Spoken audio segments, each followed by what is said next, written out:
Hello students, in our last class we have studied the innate immunity.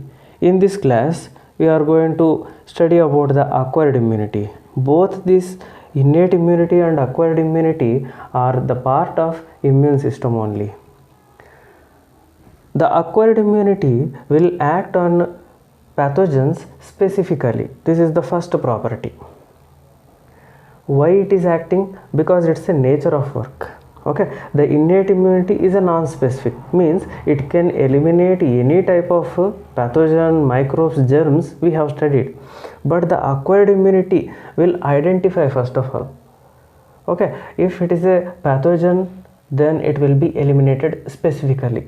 That's why it is a pathogen specific, and this is a type of immunity we are developing in our lifetime. That's why we are calling acquired immunity or adaptive immunity also. Okay, then what is the definition of this acquired immunity? The resistance developed by the immune system against a specific pathogen in lifetime. Okay, we can call it as an acquired immunity. This acquired immunity will be studied under the third line of defense mechanism. Okay, so first line of defense, second line of defense we have already studied. Then this third line of defense will be the acquired immunity. Suppose if any pathogen escaped from the first and second line of defenses, then it will face the third line of defense. The third line of defense will identify the specific pathogen. First recognition is important. Okay, then it will attack on the pathogen with the help of antibodies, with the help of proteins and even cells also. That is an attacking. Then destroy it. While it is doing all this process, it will memorize also or remember that structures also. Okay, so this is the mechanism behind the acquired immunity. The acquired immunity comprises of two types of immune responses: primary immune response and secondary immune response. Primary immune response is when the immune system encounters a foreign agent first time. Okay, it produces a low intensity response. That low intensity response is called as a primary immune response. It takes a lot of time to show its effect. The immune response effect will be lot of time. The effect will be. Okay, and the memorize. It is going to memorize the structures, then declines rapidly. The effect will be rapidly declines, and that microbe will be eliminates from the system easily. This about the primary immune response. Then secondary immune response is when the same pathogen subsequent entry to the immune system or our body, it will be identified and a high intensity response shown by our immune system. Okay, which is very rapid, long lasting response, and such kind of response we are calling secondary or anamnestic response. Why it is a secondary response means because the same pathogen is entering subsequently, second time, third time, like that. Okay, and the anamnestic indicates, amnesia indicates memory loss, but the anamnestic indicates memory. Based on memory it is working. Okay, so these two immune responses we can study with the help of one example, and even with the help of graph also we can study. Right, so on the y-axis I want to take the antibodies. What is this antibody and what is their nature, that we are going to study later. Okay, so these antibodies are pathogen specific or antigen specific. They will identify the antigens and they will be eliminated easily, and it requires the antibody concentration. Okay, and on the x-axis I am taking the number of days. Okay, so if you consider, there are two conditions I have given here. Suppose a person in his lifetime, if you consider, okay, he didn't get any infection earlier, typhoid infection we consider as an example. Okay, so the person was exposed to Salmonella typhi for the first time in his life. Okay, so at the 0th day he was exposed to the pathogen. Now the person will get the typhoid. Okay, and the immune response will identify first of all. After identification, it will produce antibodies. So how the antibodies are producing, I will tell you. Okay, these antibodies are different types, like 5 different types. Only 2 I am showing here, IgM and IgG. These 2 antibodies are released at the time they will attack. Okay, they will attack the pathogen and they will destroy also. How much time it has taken? 0th day to 7th to 8th sometime. Okay, around. So we can observe rapid release of antibodies and their attack on the antigens, and they are destroyed rapidly. So it takes lot of time. That's why we have calling it takes lot of time to show the effect. Okay, meanwhile it is memorizing also. It is remembering the pathogen structure, function, everything it is memorizing. Okay, so for that purpose there is a production of some kind of cells called memory B cells also. Okay, so there is production of antibodies. First of all, they will fight with the antigens and rapid decline in the infection also. So the person will get recovery in this phase. Okay, so the person will get recovered from the typhoid infection and memory cells also existing. So this complete process we are calling as a primary immune response. What we have studied, first time a pathogen was entered and it produces a low intensity response, right? Okay, and it takes lot of time to show the effect. It has taken already. Okay, and remembering that structures, later the elimination of the invader also. Okay, ultimately the person got recovery. Coming to the second case, like 28th day, after few days or otherwise after 1 month, if you consider, the same person was exposed to same Salmonella typhi. Okay, this is the subsequent or second infection. Because of second infection and even because of presence of memory cells, okay, they identify immediately and they release the antibodies immediately. So what happened? The antibody concentration is very high when you compare with the previous case. So what happened? There is a rapid reactions and long lasting reaction. This indicate the person is protected for long time. Okay, and even the recovery phase also very less when compared to the previous case. Okay, so antibodies are more in concentration, means the rapid reaction and getting recovery easily also. Okay, so this is nothing but secondary immune response. Clear? Okay, so with the help of graph we can easily analyze the primary and secondary immune response.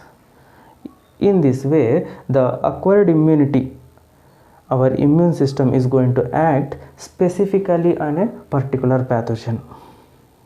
Okay, now coming to the main key role players in the immune system, because the immune responses are carried by the B and T lymphocytes.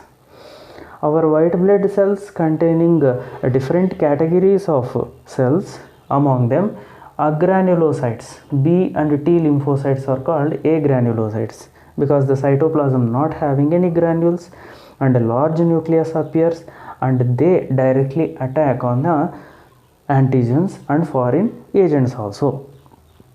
Right. The B cells produce antibodies against two antigens. So in our case, the Salmonella typhi bacteria. Okay, the bacteria itself is an antigen. It contains a number of proteins on the surface. So they will be recognized by the B cells and produce a Y-shaped structures called antibodies. Consider these antibodies only act with the Salmonella typhi antigens only, but not with any other bacteria. That is the specificity lying. That's why we are calling it a pathogen specific. Okay, coming to the second point, the T cells also participate in these reactions, but they cannot produce antibodies. Okay, and one more, they can't recognize the antigens also properly. Then how they will act? Let us observe. In our immune system only, there is a two type of cells called antigen presenting cells or altered self cells. Suppose if you take the examples, the mast cells, basophils, macrophages, and even the MHC coated cells will act as an antigen presenting cells and altered self cells. Okay, so these antigen presenting cells process the antigens inside, and the altered self cells process the antigens outside. Okay, they will present that antigens to that particular T cells. So what happened? The T cells now call for different kind of cells. These T cells again act on the antigens and they will destroy also. So such kind of cell lysis we can observe with the help of T cells. Okay, so the B cells and T cells will work in different ways and prevent the microbial attack, and later our body also protected. If we want to study the immune response, then definitely we have to know about the antigen and antibody, where they are produced, what is the B lymphocytes and T lymphocytes, how they are producing, like all these things we have to know. So for proper understanding, first of all we have to focus the antigen. What is the antigen, where it is present, and even definition also we have to know. Right. So what is an antigen originally? It is a molecular substance which can induce a detectable immune response. Carefully, it is a molecular substance. Now, if you observe any foreign particles like a bacteria, virus, fungi, protozoa, whatever it may be, so they may contain cell surface antigens. Okay, so you may be observing there are some red color parts what I am showing here. Okay, so they may be made up of either polysaccharides, proteins, lipoproteins, nucleic acids. Okay, so a polysaccharide is a carbohydrate, a protein, you know, it is an amino acid sequence, and lipoproteins. So all they are part of the cell surface structures. Now if they enter into our body, then they act as an antigen and they will induce a detectable immune response. Okay, so what is an antigen? Which can induce a detectable immune response. Suppose if the same particles are not inducing any immune response, then it is no more an antigen. Okay, so antigen and its part we have to observe. The antigen, I am showing some of the antigens here. The antigens are having some structures called epitopes. Okay, so what is an epitope originally? It is a site which binds to the antibody. Okay, part of the antigen which can bind to the antibody is called as an epitope. Okay, so we have understood now the antigen is nothing but it is a foreign substance which can induce a immune response, right? Now come to the second point, antibody, how it is produced. Okay, and what is a T lymphocyte, like that we are going to study now. Okay, so B lymphocytes, if you consider, they are produced in our body in the bone marrow. Okay, so the bone marrow will produce the B lymphocytes, and that are going to be mature and antigen sensitive. Consider one point, though they are mature, though they are antigen sensitive, but they are unable to produce antibodies at this stage. Okay, so they have to move to the secondary lymphocytes, okay, or secondary immune organs. So what is a secondary lymphoid organs means, like a spleen, lymph node, where the B lymphocytes are converted into functional B lymphocytes. Okay, so what happened originally in the secondary lymphoid organs? So it is a place where the antigens normally roam in our body. After entering into our body, the antigens freely roam in the spleen, lymphoid organs, etc. like that they will move. Okay, so there what happened, the B lymphocytes, after entering and after recognizing them, okay, they become functional and they become differentiation. Okay, what is the differentiation? Now carefully observe. Though it is an antigen sensitive, now by recognizing the antigen, it can synthesize a structure which is very much related to that antigen. Okay, so in that process it produces two type of cells. One is a memory B cell and one is a plasma or effector B cells. Okay, so what is a plasma B cell? A plasma B cell is now ready to produce the antibody, and these antibodies are very much specific to the antigens. Okay, so for easy understanding, if you observe the structure, the bacteria I have shown, and the red color part, epitope, is triangular. Okay, and even the antibodies also produce, and they're having paratope, and that is looking like again triangular. Okay, so both can be fit with each other. Okay, there is a fit with each other. Then what happened, the antigen and even that bacteria unable to move freely. Okay, and later these antibodies will present that antigens to neighboring cells, and the further reactions will take place over there. This is the antibody production in our immune system. Okay, so this part we are going to study, the plasma B cells can produce the antibodies immediately. Now what happened to the memory B cells? If you recollect the secondary immune response, there I said that memory B cells are responsible for future infections or subsequent infections.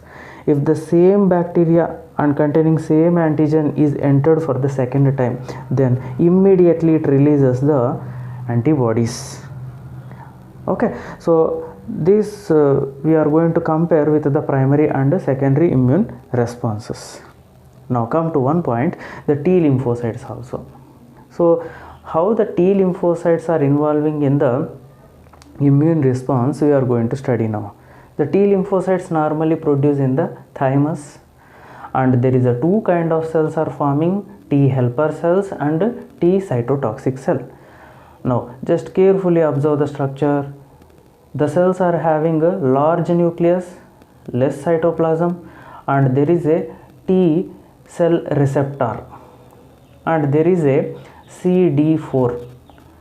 This clusteral differentiation 4 we are calling, and it is helpful for cell to cell recognition purpose, and the T cell receptor for the antigen recognition purpose. Okay, now this about the TH cell. T cytotoxic cell also having same structure, but CD8 markers are present. Okay, so these two are again functional, but yet they are not involved in the reaction actually. Then when they are going to involve, Let us observe carefully. In the antigen present in cells, okay, antigen present cells are a different type of are present actually. So in our body, the B cells, mast cells, basophils, macrophages can act as an antigen presenting cells. What is their specialty? They will absorb the antibodies, they will process the antigens, they will process the antigens. After processing, they present that antigens with the help of major histocompatibility complex 2. Okay, so this major histocompatibility complex 2 will present that antigen ready to the TH cell. Now what happened? The TH cell will interact with the help of T cell receptor. Okay, and CD4 also helpful for the recognition purpose. Now what happened? Carefully observe. After interaction, the cell readily producing the interleukins. What is an interleukin again? It is a signaling compound which can helpful for growth and differentiation. In innate immunity we have discussed that. Okay, so they will release that interleukin. They can bind either to the TC cell or TH cell, so there is a differentiation. What is the differentiation again?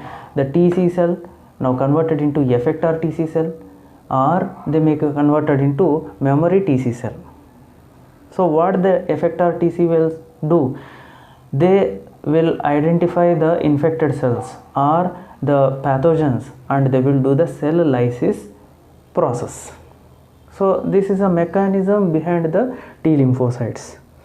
Okay, so what happened? The antigen presenting cells interact, release of interleukins. Because of the binding, there is a differentiation. Because of the differentiation, again there is a cell lysis process. Okay, now there is one more process, one more mechanism. The same interleukins may bind with the TC cell. Okay, so if you observe the TC cell, it may interact with the altered self cells. Suppose after entry of some of the antigens, they may be processed inside. Okay, so macrophages, again dendritic cells, they may involve in the processing inside. After processing, they release that antigens to the TC cell with the help of MHC1. Okay, immediately what happened? There is a recognition, CD8 will be interacting, and immediately there is a differentiation also. If the differentiation is done, the cell lysis process will begin and the infection will be prevented. Okay, so and we know very well the memory T cell for the next process. Suppose subsequent infection happens, they are helpful. Okay, now if you compare these two, there is a much differences present. Okay, so the antibodies are released into blood and extra cytoplasmic fluid. Okay, we can call it as a tissue fluid also. Okay, so the blood, lymph and even ECF, all we are calling them as an humors originally. Okay, so because of that, these antibodies may interact and they prevent the further infection, and even they can evade the bacteria also. So such kind of immunity we can call as an humoral immunity. Okay, and antibody also involving in that process, it is an antibody mediated immunity. Okay, very important point we have to observe here, the humoral immunity and antibody mediated immunity. Now consider this process. The T cells are not directly interacting with the antigen, first point, and even they are not directly producing the antibodies also. Then they are involving in the cell lysis and helping to the immune system also. Okay, so they are requiring some cells. Okay, cell interaction is required. So such kind of immunity we are calling cell mediated immunity, because number of cells are interacting, mediating Okay, because of the interaction only there is a cell lysis process and immunity also. So cell mediated immunity, a best example we are studying in our class, that is a graft rejection process. Okay, now before going to start all these things, I want to tell you the antibody structure also, very important one. Okay, so what is an antibody? First of all, an antibody is a Y-shaped structure and it is a glycoprotein present in our body, and it is a serum protein. Chemically it is made up of gamma globulins. Okay, an antibody which is having gamma globulins we commonly call as a immunoglobulins, represented with the Ig. Okay, immunoglobulins. Now a typical antibody containing 4 polypeptide chains.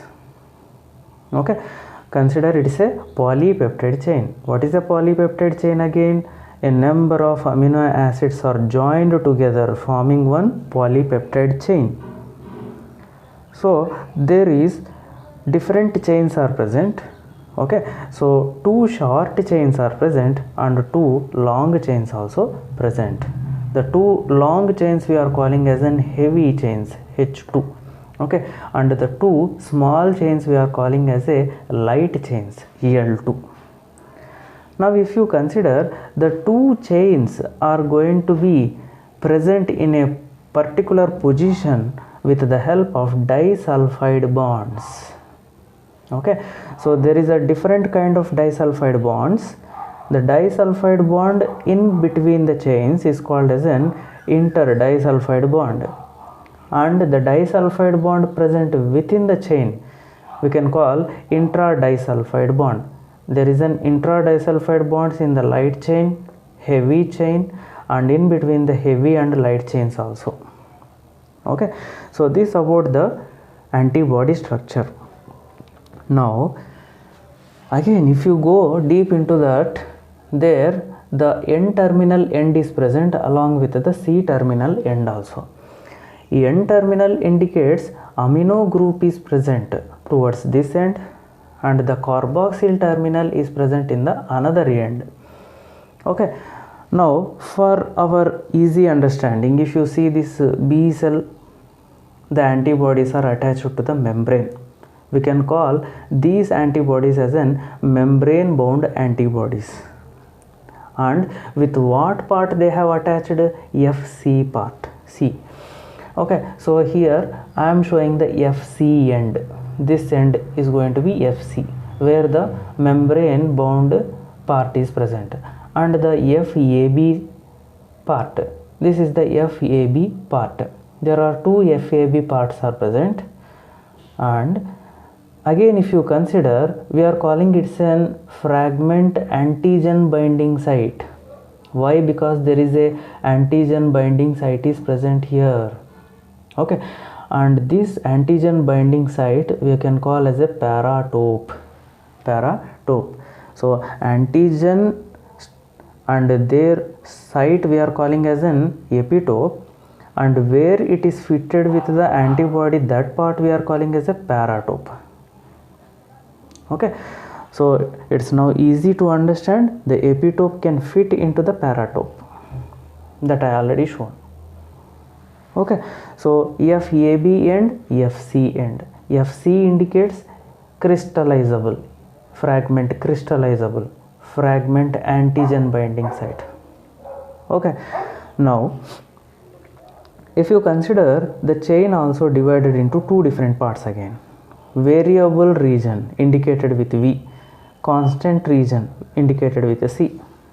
Okay, so a variable region is a region where the amino acid sequences are varying from one amino acid to another amino acid. Okay, so there is a different kind of antibodies or immunoglobulins are present. Okay, so the variable region is going to vary from one to another, and the constant region is a region where the amino acid sequences are same in all. Okay, this about the variable and constant regions. Now, based on the structure, the immunoglobulins are divided into 5 different types: IgD, IgE, IgA, IgM. Okay, like that, a different kinds I have shown you. IgG also. Okay, so IgD, IgE and IgG, they are containing monomeric units. What is a monomeric unit? This complete part we are calling as an monomeric unit, means a single unit. Okay, now IgA is an antibody which is having 2 units together attached, that is a dimeric form. Okay, then IgM, pentameric form, where the 5 immunoglobulins are attached by some peptide bonds, so that there is a formation of pentameric structure. Okay, so this about the antibody structure. Okay, and if you observe where they are flowing, either they may be present in the blood or humor. Okay, and they will be involving in the humoral immunity. Suppose if they are present in the binded form, we can call is a membrane bound antibodies. Okay, anyway they are going to protect in any form also. This about the antibody structure. Okay, so in coming class we are going to discuss about the graft rejection and the T cell, how they are participating in the graft rejection we are going to study over there.